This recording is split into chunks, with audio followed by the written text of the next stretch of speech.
Oshkosh, second time around. I think I was flying. So if you were to think about it as like the pattern, having like turning, base, final, downwind, so forth. I was on my base, so like kind of perpendicular to the runway, when all of a sudden something smacks me in the face. And originally I thought it was just my glasses or something, like maybe they just spontaneously snapped or something. I don't know. That's what went through my head, but it's probably not that logical. But so I felt my glasses to make sure they weren't broken, and they weren't. And then I look around and I see a bolt like wedged like right there between my leg and the seat. And it's like a chrome kind of long bolt.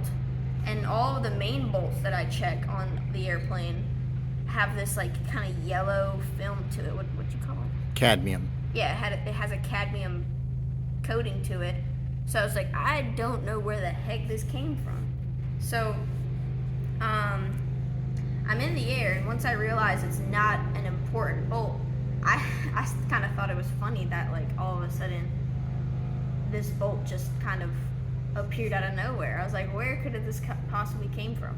At first I didn't even think it came from my airplane, and I thought maybe it came from an air show or something. It just miraculously fell into my lap, or came from the heavens, or like the ISS or something, and the times just met perfectly and it fell into my lap. But obviously that wasn't it. But so I landed on the ground, and then I told you, and then you called Dennis, who then ended up answering our question, and he said that it was the flap motor, or a bolt from the flap motor, which there's like these two bolts right here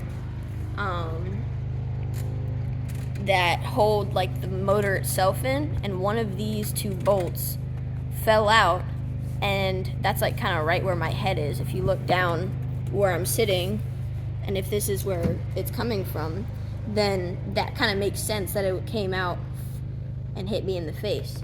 So one of the two of these bolts vibrated out over the course of like 7 years of this airplane running, and somehow I caught it, and we just put it back in with Loctite, like the blue ones, so we can still undo it if we really need to.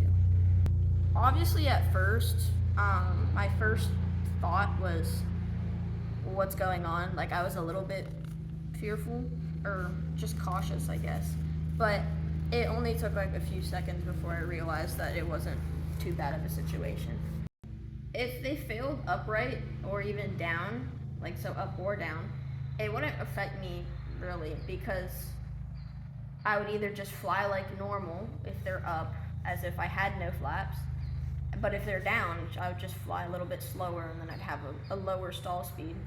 So I don't really think there'd be too much issue if the flaps failed or like just stopped working. If the bolt somehow missed me and went back into the propeller, that could have done up, like smacked the propeller and put another dink into it. But we already have a few dinks in the propeller, so it would just be another addition to the collection. If the whole flap motor fell apart and then kind of just went through the wings or something like that, it might like cause my airplane to shake more.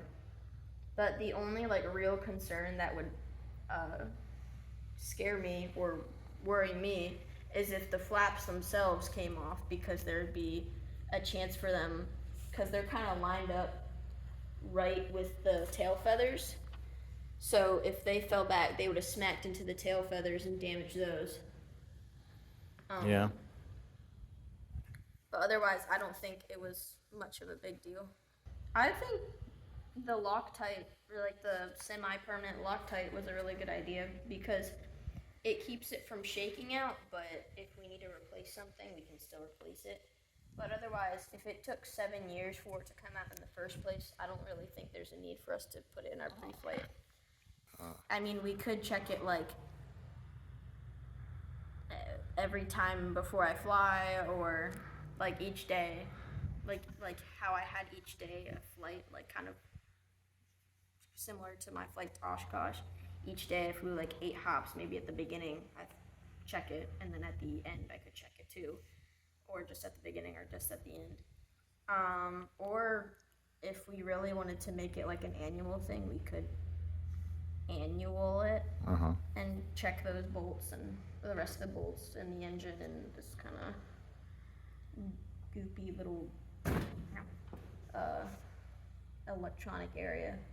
At first I thought it came from the motor, but then I quickly realized that most of everything attached to the motor is covered in grease or oil, because every time I touch any part of the motor I always get like black grease on my hands.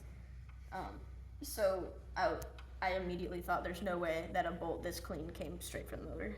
Okay. And even then, the motor is behind me, so it would be hard for it to somehow find its way upwards and then fall on my face. Okay. All right. Well, thank you.